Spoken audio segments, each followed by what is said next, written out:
Hello, good morning all of you. आज हम शुरू करते हैं चैप्टर थर्ड, ह्यूमन रिप्रोडक्शन। और ह्यूमन रिप्रोडक्शन के अंदर जो फर्स्ट टॉपिक आता है वो आता है मेल रिप्रोडक्टिव सिस्टम। तो जो मेल रिप्रोडक्टिव सिस्टम जो होता है उसमें क्या क्या चीजें होती है। टेस्टिस होती है, ठीक है, एसेसरी ग्लैंड्स होती है, मेल एसेसरी ग्लैंड जिसको हम बोल सकते हैं। उसमें सेमनिफेरस वेसिकल्स, प्रोस्टेट ग्लैंड्स और इसको हम कॉपर ग्लैंड्स भी बोल सकते हैं, तो कॉपर ग्लैंड्स होती है, ठीक है। कुछ डक्ट्स होती है, फॉर एग्जाम्पल रेड टेस्टिस, ठीक है, इजैकुलेटेड डक्ट्स, वास्ट डिफरेंसेस। तो इस डक्ट्स जो होती हैं इनकी कॉम्बिनेशन से जो बनता है वो बनता है मेल रिप्रोडक्टिव सिस्टम। अब हमने क्या दिखाया, साइड सेक्शन क्या है, वहां पे दिखाया जो है वो क्या है, फ्रंटल सेक्शन है। तो साइड जो सेक्शन होता है उसमें क्या होता है कि भाई सबसे, अगर हम एक्सटर्नली देखते हैं रिप्रोडक्टिव सिस्टम्स को तो हमें क्या दिखाई देता है, बॉडी के आउटसाइड में दो चीजें दिखाई देती है। एक पेनिस दिखाई देता है, दूसरा हमें क्या दिखाई देता है, स्क्रोटम दिखाई देता है। स्क्रोटम क्या होता है, पाउच लाइक स्ट्रक्चर्स होती है, ठीक है, जो हैंगिंग होती है, लटकी हुई होती है, और उसके अंदर दो सेपरेशंस होते हैं। तो ईच सैक जो होते हैं उसके अंदर सिंगल टेस्टी होती है, ठीक है। तो दो सैक हो गई, तो pair of testis is present in the male reproductive systems. अब क्या होता है कि ये जो टेस्टिस होती है, अब मेन बात आती है कि जो स्क्रोटम होता है बॉडी के आउटसाइड क्यों होता है। तो मेन चीज क्या है कि भाई जो स्पम्स का फॉर्मेशन होता है वो टेस्टिस के अंदर होता है। तो स्पम के फॉर्मेशन के लिए 2 से 2.5 डिग्री सेंटीग्रेड लोअर टेम्परेचर चाहिए। हमारी बॉडी का टेम्परेचर कितना होता है, 37 डिग्री सेंटीग्रेड होता है। तो हमें इससे 2 से 2.5 डिग्री सेंटीग्रेड टेम्परेचर लोअर चाहिए। तो इस लोअर को मेंटेन रखने के लिए, टेम्परेचर को मेंटेन रखने के लिए, स्पम फॉर्मेशन के लिए ये बॉडी के आउटसाइड होता है। अब जब होता है कोल्ड सीजन, ठीक है, जब क्या होता है कोल्ड सीजन, तो टेम्परेचर जो होता है वो बाहर क्या होता है, कम होता है, ठीक है ना। तो उसमें हमारे बॉडी का तो टेम्परेचर इतना ही होता है। इसी वजह से क्या करता है ये वाला पोर्शन कि सिकुड़ जाता है, बहुत ज्यादा कॉन्ट्रैक्ट हो जाता है कि हीट ले सके बाहर एनवायरनमेंट से थोड़ी बहुत जो भी है। तो इसी वजह से क्या होता है, ये थोड़ा सा सिकुड़ जाता है। लेकिन जब समर सीजन होता है तो समर सीजन के अंदर ये जो स्क्रोटम वाला जो पोर्शन होता है ये क्या होता है, थोड़ा सा फैल जाता है ये, कि थोड़ा सा हीट को लॉस कर सके। अब क्या होता है, ये जो स्क्रोटम होता है डीपली पिगमेंटेड भी होता है। डीपली पिगमेंटेड का मतलब क्या है कि मेलानिन पिगमेंट जो होता है वो स्क्रोटम पे ज्यादा होता है, ठीक है। तो इसका वह कलर थोड़ा सा एक्स्ट्रा डार्क होता है। क्यों? क्योंकि जो मेलानिन पिगमेंट जो होता है सन की रेडिएशन से हमारी बॉडी की जो प्रोटेक्शन करता है। फॉर एग्जांपल हमारी स्किन कलर जितना भी होता है, स्किन का कलर, वो सारा इस मेलानिन पिगमेंट्स की वजह से होता है। तो ये जो स्क्रोटम होता है इसके अंदर मेलानिन पिगमेंट्स क्या करता है, सन की रेडिएशन से इसको प्रोटेक्ट करता है, ठीक है। क्योंकि अगर सन की रेडिएशन इस पर डायरेक्ट गिरेगी तो आपको पता है कि जो टेम्परेचर जो है वो राइज अप होगा। इसी वजह से ये मेलानिन पिगमेंट जो होता है इसकी प्रोटेक्शन करता है, ठीक है। अब नेक्स्ट आता है टेस्टिस। स्क्रोटम के अंदर पेयर ऑफ टेस्टिस होता है। अगर आप इधर देख रहे हो तो पेयर ऑफ टेस्टिस दिखा रखी है। ये क्या है, फ्रंटल सेक्शन है, तो इसमें पेयर ऑफ टेस्टिस होती है, ठीक है। तो हमें क्या है, सिंगल टेस्टिस ले रहे हैं। साइड्स में देखते हैं तो हमें सिंगल टेस्टिस दिखाई देती है। अभी तो टेस्टिस होती है ये प्राइमरी सेक्स ऑर्गन होता है किसके अंदर, मेल रिप्रोडक्टिव सिस्टम्स के अंदर, मेल के अंदर।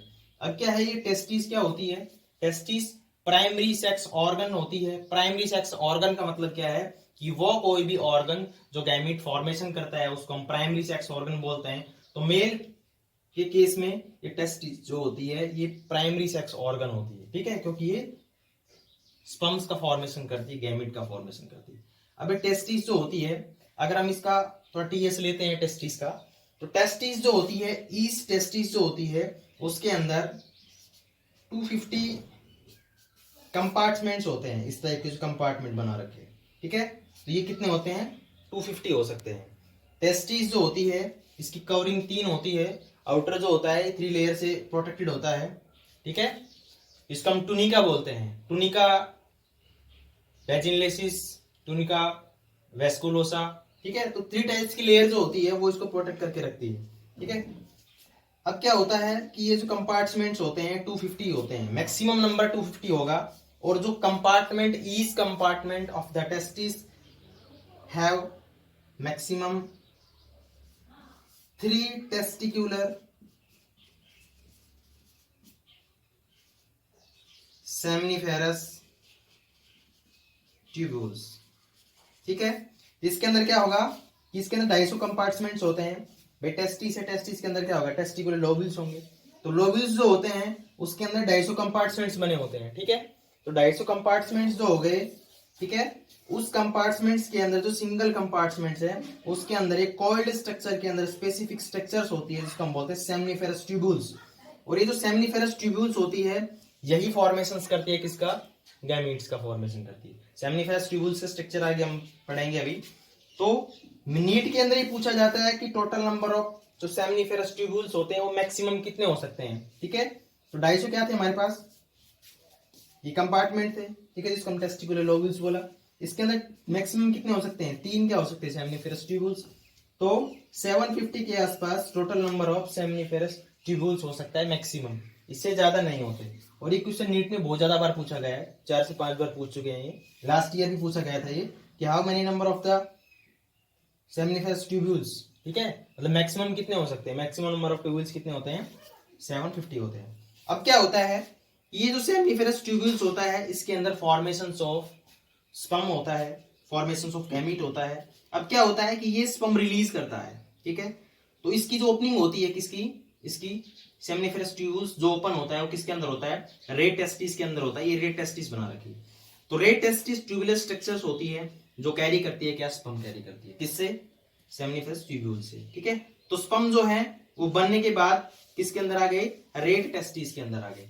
अब जो रेट टेस्टिस होता है वो ओपन होता है जाके वास इफरेंटिया के अंदर, ठीक है। तो वास इफरेंटिया क्या करता है, इस स्पर्म को कलेक्ट करता है किससे, रेट टेस्टिस से। अब जो रेट टेस्टिस है वो रेट टेस्टिस से स्पर्म पहुंच गया हमारे पास वास इफरेंटिया के पास। अब वास इफरेंटिया जो होता है उसके बाद स्पर्म कहां पे जाते हैं, स्टोर होने के लिए जाते हैं। तो जो टेस्टिस होती है इसके जो ये बना रखा है इससे अटैच होता है जिसको हम बोलते हैं एपिडिडाइमिस, ठीक है। तो एपिडिडाइमिस क्या काम करता है, स्टोरेज ऑफ स्पर्म्स, ठीक है, स्टोरेज ऑफ स्पर्म का काम करता है। तो ये क्या है हमारे पास, हमने एपिडिडाइमिस बनाया हुआ है। ये एपिडिडाइमिस जो होता है ये स्पर्म को क्या करता है, स्टोर करता है, ठीक है। तो ये एपिडिडाइमिस जो होता है इसका तो पोस्टीरियर पार्ट होता है जिसको हम कोडा एपिडिडाइमिस बोलते हैं। इस एपिडिडाइमिस से ये वाली जो पेयर ऑफ वास डिफरेंस होता है वो अटैच होती है जो स्पर्म को कैरी करती है। अब क्या हुआ, ये तो हमने पढ़ा था TS of testis. TS of testis के अंदर क्या होगा, 3 प्रोटेक्टिंग लेयर्स बनी होती है, इसको हम टूनिका बोलते हैं, ठीक है। और इसके अंदर टेस्टिकुलर ट्यूब्यूल्स होते हैं। टेस्टिकुलर ट्यूब्यूल्स का मतलब क्या है, टेस्टिकुलर ट्यूब्यूल्स इसके अंदर 250 होते हैं, कंपार्टमेंट्स बने होते हैं इसके अंदर, जिसको हम टेस्टिकुलर ट्यूब्यूल्स बोलते हैं। और each testicular tubules contain 1 to 3 number of the seminiferous tubules. और सेमनीफेरस ट्यूब्यूल्स क्या होता है, ये जो बना रखे कोल्ड स्ट्रक्चर के अंदर। तो सेमनीफेरस ट्यूब्यूल्स किसका फॉर्मेशन करते हैं, स्पर्म्स का फॉर्मेशन करता है। अब क्या होता है कि ये जो इसका माउथ होता है वो ओपन होता है किसके अंदर, रेट टेस्टिस के अंदर। अब जो रेट टेस्टिस होती है उसके अंदर स्पर्म्स आ गए मैच्योर होने के बाद, फॉर्मेशन होने के बाद कहां पे आ गए, वो स्पर्म यहाँ पे आ गए। इसके बाद क्या होता है, रेट टेस्टिस ओपन किसके अंदर होती है, वास इफरेंटिया के अंदर होती है। वास इफरेंटिया कलेक्ट करेगा स्पर्म्स किससे, रेट टेस्टिस से, और कहां ट्रांसफर कर देगा वो एपिडाइमिस के अंदर। एपिडाइमिस के अंदर क्या होता है, स्टोर करता है ये स्पर्म्स को, ठीक है। दूसरा स्पर्म को लाइव रखना है, इसी वजह से न्यूट्रिएंट भी ये सिक्रीट करता है कि स्पर्म जो है यहाँ से न्यूट्रिएंट ले सकते हैं, ठीक है।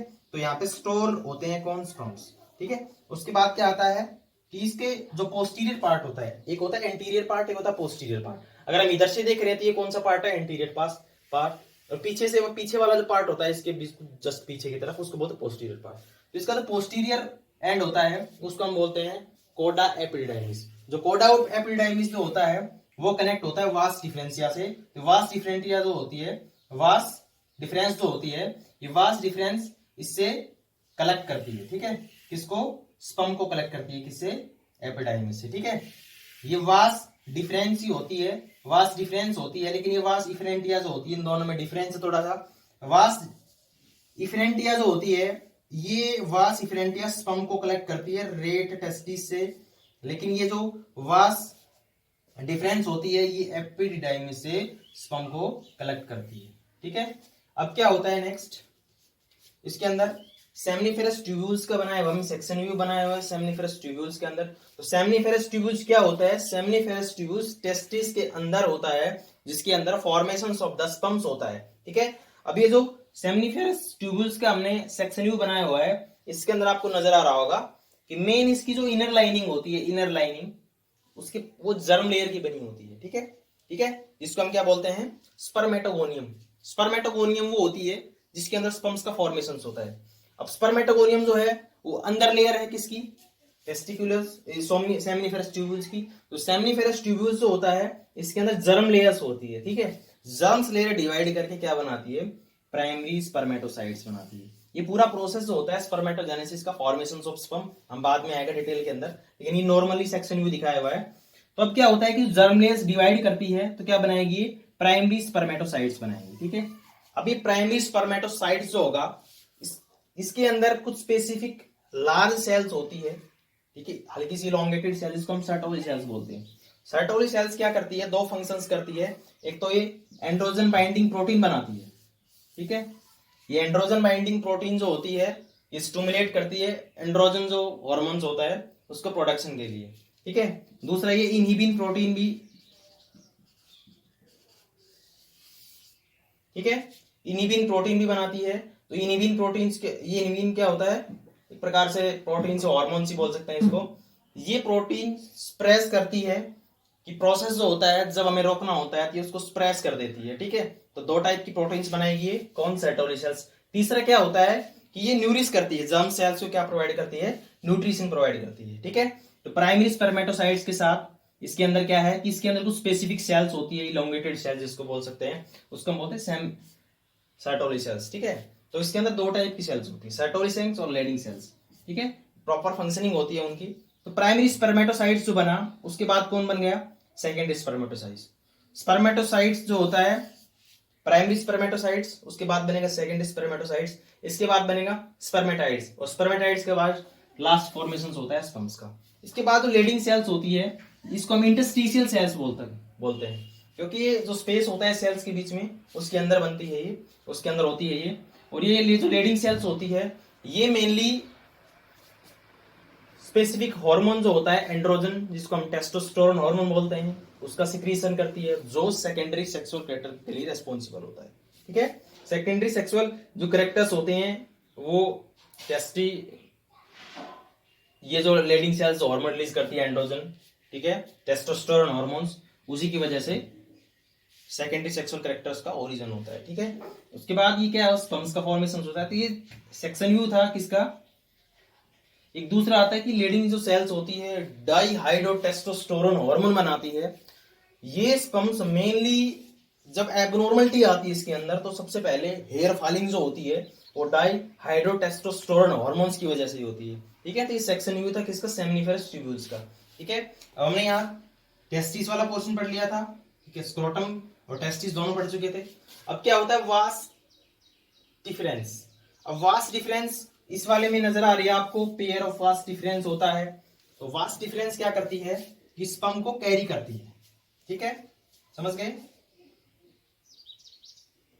अब क्या है कि भाई एपिडाइमिस जो होता है उसका जो पोस्टीरियर एंड होता है जिसको हम बोलते हैं कॉडा एपिडाइमिस, उससे स्पर्म रिलीजमेंट हो गई। ठीक है, स्पर्म पहुंच गए अब किसके अंदर, जब इजेक्शन होता है स्पर्म यहां से रिलीज होके कहां पहुंच गए, यहाँ पे, जिसको हम बोलते हैं वास डिफरेंसिस। और वास डिफरेंसिस क्या होता है, पेयर ऑफ ट्यूबलेट स्ट्रक्चर होती है जो स्पर्म कैरी करती है। ठीक है, ये यहाँ पे स्पर्म जा रहे हैं ऐसे। अब स्पर्म जो सबसे पहले पहुंचते हैं ग्लैंड्स के पास जिसको हम बोलते हैं सेमिनल वेसिकल्स ग्लैंड। अब ये क्या होता है कि सेमिनल वेसिकल्स ग्लैंड जो होती है वो क्या करती है, इस स्पर्म को फ्लूइड प्रोवाइड करती है। ठीक है, दूसरा आता है कि 60% टोटल जो सीमेन होता है उस सीमेन का 60% जो फ्लूइड होता है ये सेमिनल वेसिकल जो होती है वो सीक्रेट करती है। अब क्या है कि भाई ये सेमिनल वेसिकल्स होती है ये इसको न्यूट्रिशन प्रोवाइड करती है। ठीक है, दूसरा ये एक एल्कलाइन फ्लूइड रिलीज करती है। ठीक है, तो आगे जाके क्या होगा, इसका फंक्शन न्यूट्रलाइजेशन के लिए होता है कि भाई जो यूरेथ्रा होता है उसके अंदर जो मतलब काफी सारे बैक्टीरिया हो सकते हैं, तो बैक्टीरिया जो होते हैं वो कई बार एसिडिक एनवायरनमेंट बना देते हैं। ठीक है, तो क्या बनाएगी, एल्कलाइन प्रोवाइड करती है ये किसको, स्पर्म्स को। ठीक है, कुछ मतलब एल्कलाइन जो होता है वो कैल्शियम आयन की वजह से होता है। जो यहाँ पे क्या होता है जो एल्कलाइन नेचर होता है वो कैल्शियम आयन की वजह से होता है। वो जो कैल्शियम आयन होते हैं वो सेमिनल वेसिकल्स के अंदर ही बनते हैं, ठीक है। तो seminal vesicles first male accessory glands होती है जो फ्लूइड सीक्रेट करती है, इसके साथ साथ ये फ्रक्टोज भी रिलीज करती है, ठीक है। कैल्शियम आयन की वजह से ही ये जो फ्लूइड रिलीज करेगी वो एल्कलाइन नेचर का हो जाता है, ठीक है। और ये टोटल जो सीमेन होता है उसका 60% वॉल्यूम जो होती है कंट्रीब्यूट करती है, ठीक है। अभी क्या हुआ कि हमारा जो स्पर्म्स था वो यहाँ पे आ गया, इसने क्या किया, फ्लूइड रिलीज कर दिया। अब क्या होता है कि ये दोनों जब ज्वाइंट्स करते हैं, कौन से, सेमिनल वेसिकल्स, और दूसरा कौन सा, ये वाला वास्ट डिफरेंसेस, तो एक कॉमन डक्ट जो होती है, पेयर ऑफ डक्ट्स होता है, वो इस दोनों को मतलब इनके जंक्शंस पे बनती है, जिसको हम बोलते हैं इजैकुलेटरी डक्ट्स बोलते हैं। तो इजैकुलेटरी डक्ट्स जो होती है वो इन दोनों के जो जंक्शंस होते हैं वहां पे फॉर्मेशन होता है डक्ट का, तो उसको बोलते हैं इजैकुलेटरी डक्ट। उसके बाद क्या आती है कि प्रोस्टेट ग्लैंड जो होती है ये सिंगल होती है, ये भी पेयर में होती है। बल्बो यूरेथ्रल ग्लैंड जो होती है पेयर्स के अंदर होते हैं, लेकिन प्रोस्टेट ग्लैंड जो होती है वो सिंगल होती है, ठीक है। तो उसके बाद क्या होता है कि ये वाली जो प्रोस्टेट ग्लैंड होती है, ये जो यूरेथ्रा होता है उसके चारों तरफ लिफ्टी होती है लेकिन सिंगल ही होती है, ठीक है। और ये एक एसिडिक एनवायरनमेंट प्रोवाइड करती है जिसका पीएच होता है 6.5, हल्का सा स्लाइटली एसिडिक फ्लूइड रिलीज करती है ये। और वो क्या होता है, वो स्पर्म को एक्टिवेट करके रखता है, ठीक है। तो स्पर्म को क्या करके रखता है, वो एक्टिवेट, ठीक है।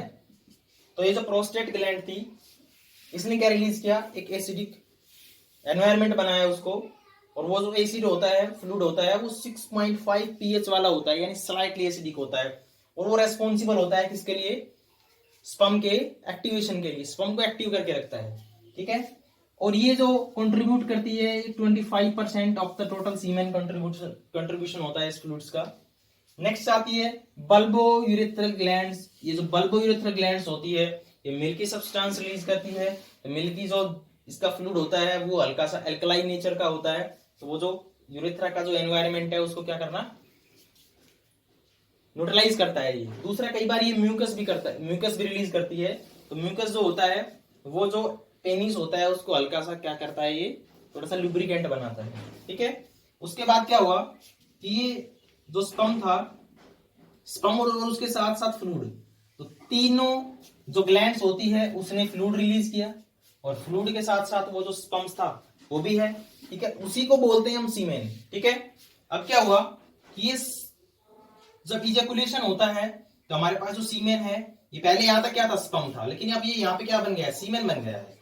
स्पर्म के बाद क्या बन गया, ये सीमेन। सीमेन क्या होता है, सीमेन स्पर्म्स प्लस में ये जो तीन ग्लैंड्स है, seminiferous, seminal vesicles, prostate glands, bulbourethral glands, तीनों ने जो फ्लूइड रिलीज किया है उन तीनों का प्लस में स्पर्म का कॉम्बिनेशन होता है, जिसको हम क्या बोलते हैं, सीमेन बोलते हैं। इसको हम पढ़ेंगे अभी सीमेन के अंदर।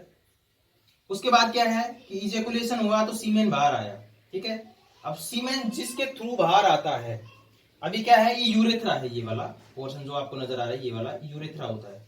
यूरेथ्रा क्या होता है, यूरेथ्रा एक कॉमन पाथवे ट्यूबलेक स्ट्रक्चर होती है जो कॉमन पाथवे प्रोवाइड करती है यूरिन के लिए भी और दूसरा सीमेन के लिए भी, ठीक है। यहाँ पे तो सीमेन क्या चल रहा था, सिंगल, जो स्पर्म था वो सिंगल चल रहा था, ठीक है। इजैकुलेट तक भी वो सिंगल ही था। एरा के जाने के बाद ये वाला जो यूरिनल ब्लैडर होता है ये वाला, ठीक है, और ये वाला दोनों कॉमन पाथवे गेन कर लेते हैं। तो कॉमन पाथवे जिसको हम क्या बोलते हैं, यूरेथ्रा बोलते हैं।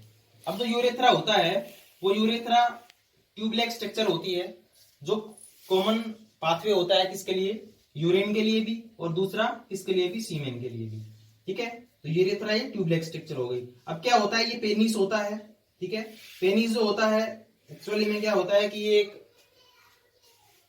मस्कुलर से बना हुआ काफी स्ट्रॉन्ग होता है, जिसके अंदर हाइड्रोलिक सिस्टम होता है, वो ब्लड के थ्रू ज्यादा होता है। तो हमारी बॉडी के अंदर जो ब्लड होता है उसकी रिक्वायरमेंट यहाँ भी काफी ज्यादा होती है इरेक्शन के लिए, पेनिस को क्या करने के लिए, इरेक्ट करने के लिए यहाँ पे क्या होती है, हाइड्रोलिक सिस्टम होता है इसका, और वो किसके थ्रू होता है, ब्लड के थ्रू होता है, ठीक है।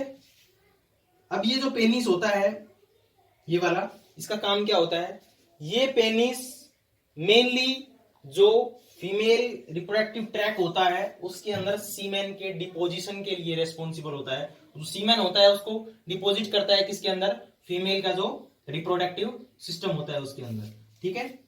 अब ये वाला पेनिस होता है, पेनिस जो एंड जो होता है वो थोड़ा सा मस्कुलर होता है, एक अलग सी शेप होती है, थोड़ा थिक हो जाता है, ठीक है। और इस पे क्या होता है कि ये स्किन से कवर होता है, ये जो जिसको हम बोलते हैं, इसका जो एंड होता है उसको हम बोलते हैं ग्लैंस पेनिस। और ग्लैंस पेनिस जो होता है वो कवर होता है एक स्किन से, जिसको हम बोलते हैं फोर स्किन बोलते हैं, ठीक है। आपने जो मुस्लिम वगैरह होते हैं उनको देखी होगी कि जो फोर स्किन होती है वो बर्थ के बाद उसको रिमूव कर दिया जाता है।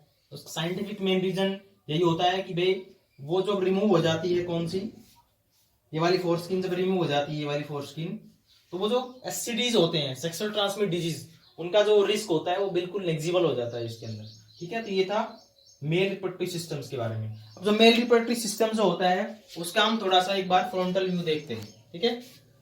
अब ये जो फ्रंटल व्यू है इसके अंदर क्या होता है, ये आपको पता है कि भाई ये टेस्टिस होगी, पेयर ऑफ टेस्टिस, और ये जो कवरिंग होती है बाहर एक प्रकार से एक पाउच लाइक स्ट्रक्चर जिसके अंदर दोनों टेस्टिस होती है, उसको हम बोलते हैं स्क्रोटम, ठीक है।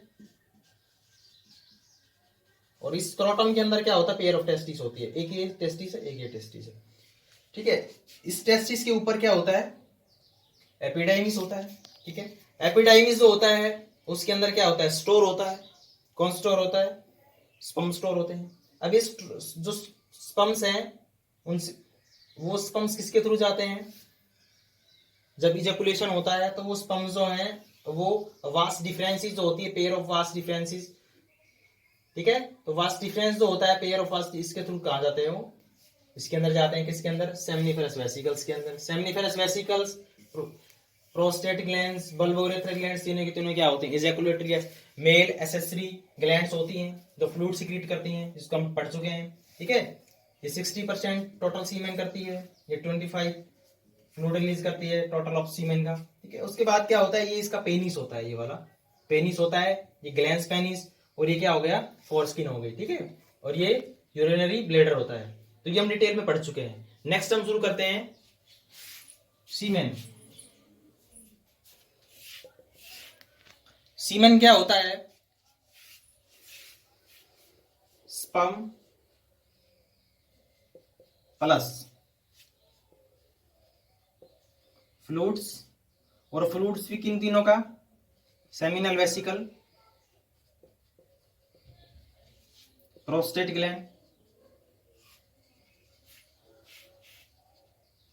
और तीसरा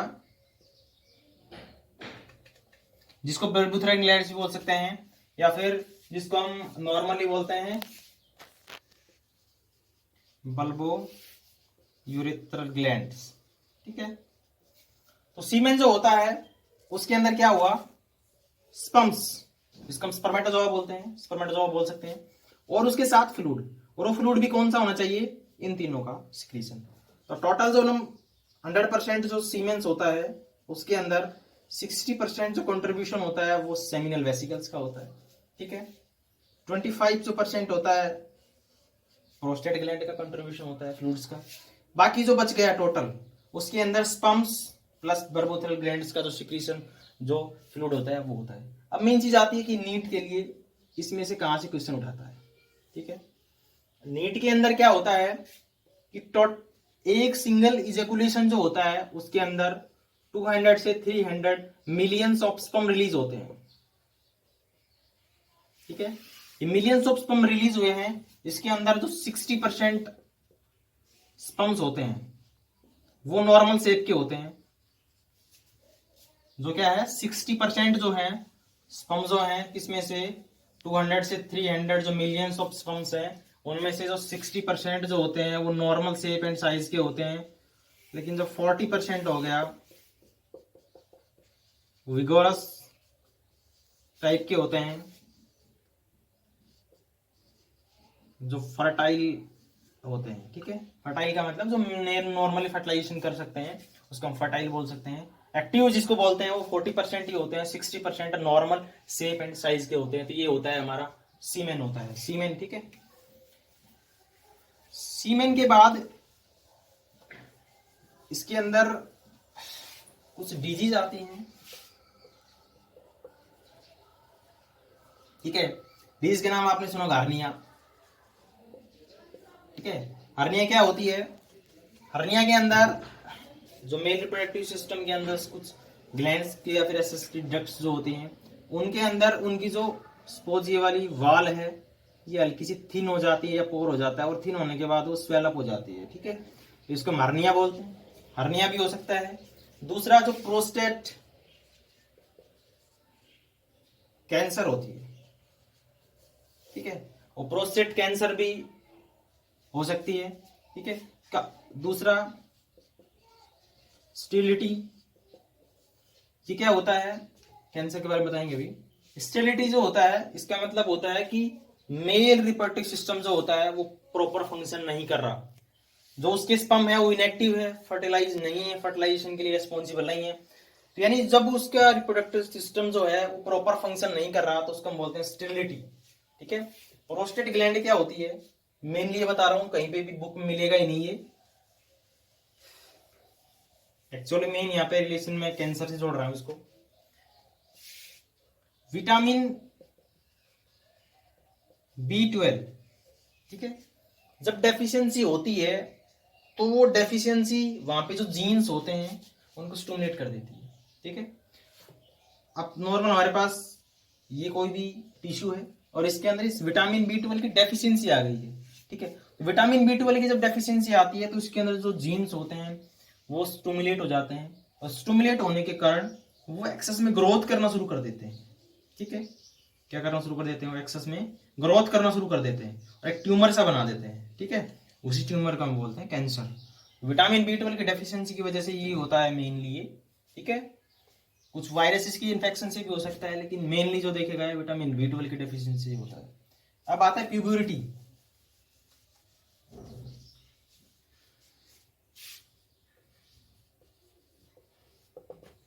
प्यूबर्टी क्या होता है कि पर्टिकुलर टाइम पीरियड,